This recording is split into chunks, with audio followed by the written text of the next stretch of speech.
Valentine's day సందర్భంగా America president Trump white house social మీడియాలో release చేసిన పోస్టులు ఇప్పుడు మరింత వైరల్గా మారాయి. వాలంటైన్స్ డే సందర్భంగా అమెరికా అధ్యక్షుడు డొనాల్డ్ ట్రంప్ విదేశాంగ విధానాలను, కీలక చర్యలను ప్రశంసిస్తూ వైట్ హౌస్ 4 వినూత్న డిజిటల్ పోస్ట్ కార్డులను విడుదల చేసింది.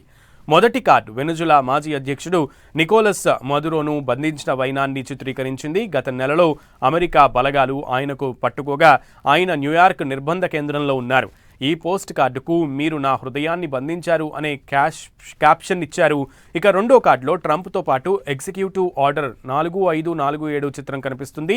దాని క్యాప్షన్ "మీరు నా వాలంటైన్ ట్రంప్ అకౌంట్స్" అని పిలిచేటువంటి ఈ పథకం కింద 2025 జనవరి 1 నుంచి 2028 డిసెంబర్ 31 మధ్య జన్మించిన ప్రతి పౌరుడికి $1000 ప్రభుత్వ విరాళం లభిస్తుంది. అమెరికాకు ఆర్థిక భద్రత కల్పించే చట్టంపై వైట్ హౌస్ చాలా ప్రేమతో ఉన్నదని దీని సారాంశం.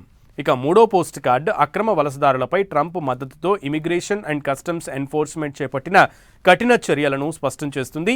"నీతో ఒక డ్రింక్ తాగడానికి నేను 1537 మైళ్లు ప్రయాణిస్తానని డెమోక్రటిక్ సెనేటర్ క్రిస్ వాన్ హోలిన్ను గుర్తు చేస్తోంది.